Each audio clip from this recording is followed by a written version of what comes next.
अस्सलाम वालेकुम viewers, lecture number 28 MS Excel 2007 functions के ट्यूटोरियल चल रहे हैं। आज के इस ट्यूटोरियल में हमने बात करनी है काउंट फंक्शन होता है, उसको किस लिए इस्तेमाल किया जाता है। काउंट एक का फंक्शन होता है, काउंट ब्लैंक होता है, काउंट इफ होता है। तो इनको किस लिए इस्तेमाल किया जाता है, बहुत अहम फंक्शंस हैं, इनको गौर से समझना है ताकि आप इनको जो फीचर्स हैं उनको समझ सकें, किस तरीके से इनका इस्तेमाल और कहाँ इनका इस्तेमाल किया जाता है। सबसे पहले हमारे पास काउंट है। काउंट का जैसे आप जानते हैं कि काउंट का मतलब गिनना होता है, तो ये किसको गिनता है तो चेक करते हैं। हमारे पास यहाँ लिखे हुए डिजिट्स है, यहाँ हमने कुछ डिजिट लिखा है और ऊपर से यहाँ से जर्नल जो है चेंज कर लेते हैं ताकि जो लिखा है हमने वो नजर आए। ये लिखा हुआ हमारे पास आ गया और यहाँ मैंने अल्फाबेट लिख दिए। अब मैं यहाँ फंक्शन यूज करता हूँ इज इक्वल टू काउंट। उसके बाद इनको जो हमारे पास रेंज होगी एक इसको सिलेक्ट कर देंगे, ब्रैकेट को क्लोज कर देंगे और एंटर कर देंगे। अब ये कहता है कि ये इनको काउंट कर रहा है, ये दो हैं, हालांकि हमें नजर आ रहा है ये दो नहीं ये तीन है। तो आप लोगों को यहाँ से आइडिया हो गया होगा कि ये सिर्फ न्यूमेरिक्स को देखता है, मतलब जो वैल्यूज होंगी उनको देखेगा, अल्फाबेट्स को नहीं देखेगा। अगर हमने अल्फाबेट्स को काउंट नहीं करना, सिर्फ वैल्यूज को काउंट करना है, उसके लिए काउंट का फंक्शन इस्तेमाल किया जाएगा। नेक्स्ट हमारे पास होता है, हम देखते हैं कि अल्फाबेट भी हमने लिखे हैं, यहाँ हमने वैल्यूज भी लिखी हैं। अब हम ये चाहते हैं इन अगर दोनों को काउंट कराना हो, अल्फाबेट्स को या फिर साथ में उनके डिजिट्स को भी काउंट कराना हो, तो उसके लिए क्या यूज करेंगे, काउंट ए यूज करेंगे। Count A for count all.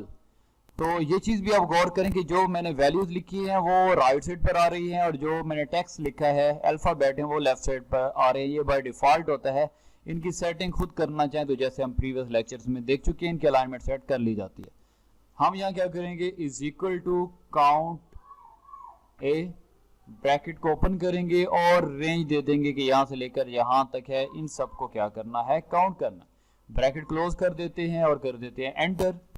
तो अब क्या ये कहता है, ये कहता है 3। इसका मतलब कि जो भी सेल्स होंगे और वो फिल होंगे, चाहे उनमें अल्फाबेट लिखा हुआ होगा चाहे उनमें वैल्यूज होंगी, फिल होने चाहिए, उनको ये क्या करेगा, काउंट करेगा। मतलब ये 3 सेल हैं तो इनको ये कह रहा है कि इनके अंदर लिखा हुआ है, चाहे वो अल्फाबेट है चाहे वैल्यूज है। लेकिन ये ऊपर जो काउंट था ये सिर्फ काउंट करता था वैल्यूज को, अल्फाबेट को काउंट नहीं कर सकता था। जैसे आप चेक कर सकते हैं, यहाँ सारे अल्फाबेट लिख लें तो ये कह देता है कि 0 है। इसका मतलब ये कि ये सिर्फ वैल्यूज को काउंट करता है। अगर वैल्यूज दे दें तो इसको ये कहेगा 3 वैल्यूज हैं। नेक्स्ट पर हमारे पास ये होता है कि हमारे पास ये रेंज तो हमने पूरी दे दी, यहाँ कुछ लिखा और यहाँ हमने कर दिया is equal to count A, count all. अब सबको सिलेक्ट अगर हमने कर दिया, अब ब्रैकेट को क्लोज कर दिया, एंटर, तो ये कहते हैं 2। तो अब हम ये कहते हैं कि जो खाली सेल नजर आ रहा है, एक सेल खाली है जो एम्प्टी है, इसको भी काउंट करे, तो उसके लिए एक अलग से फंक्शन यूज होता है जिसको बोलते हैं काउंट ब्लैंक।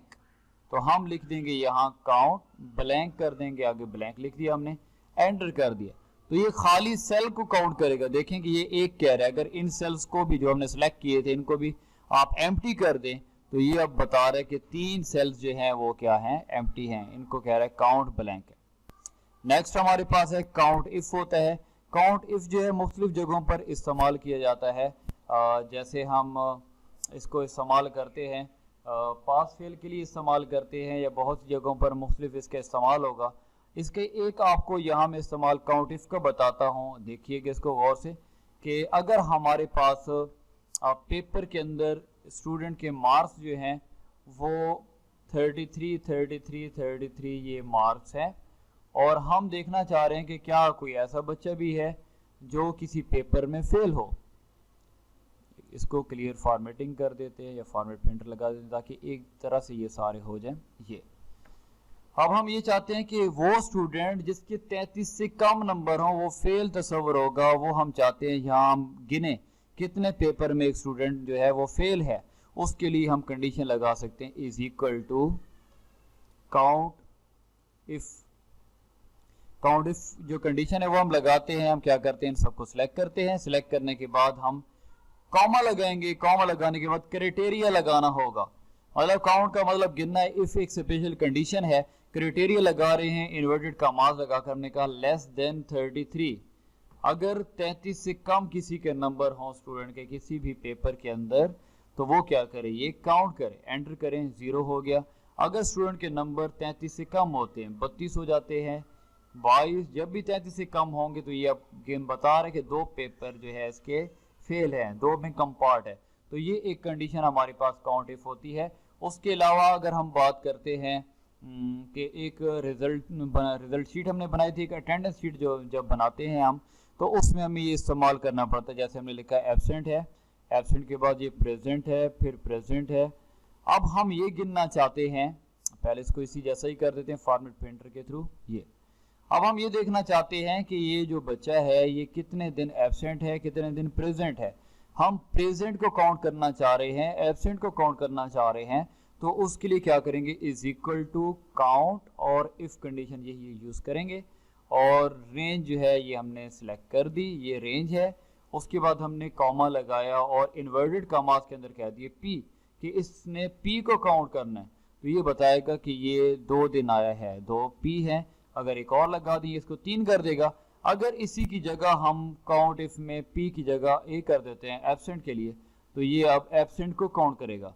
इसकी प्रेजेंटेशन के लिए प्री हो सकता है, टेस्ट के लिए टी हो सकता है, जो आप लगाना चाहें लगा सकते हैं। तो ये काउंट इफ की कंडीशन ये नहीं है कि सिर्फ फिक्स जगहों पर यूज़ होती है। जैसे मैंने कहा कि हमने स्टेटस मालूम करना है कि बच्चा जो है कितने पेपर्स में फेल है, उसके लिए इसको यूज़ करें। हम कहें सिर्फ इसीलिए इसको इस्तेमाल किया जाता है, नहीं, इसको इसके लिए इस्तेमाल सिर्फ नहीं किया जाता, अटेंडेंस शीट में भी यूज़ किया जा रहा है।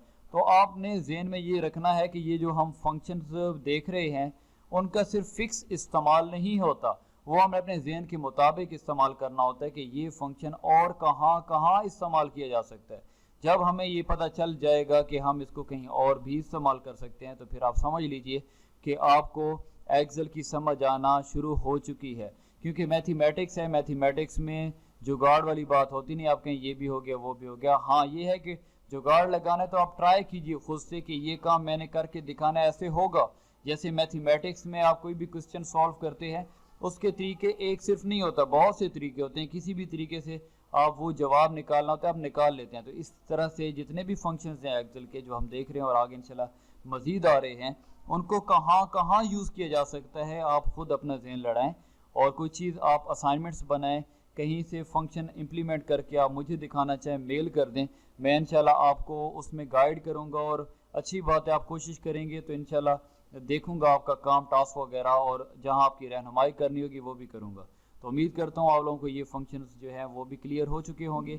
अगर कहीं से कोई क्वेश्चन होता है तो आप कर सकते हैं। मिलते हैं इंशाल्लाह नेक्स्ट ट्यूटोरियल में, तब तक इजाज़त दीजिए। अल्लाह हाफिज़।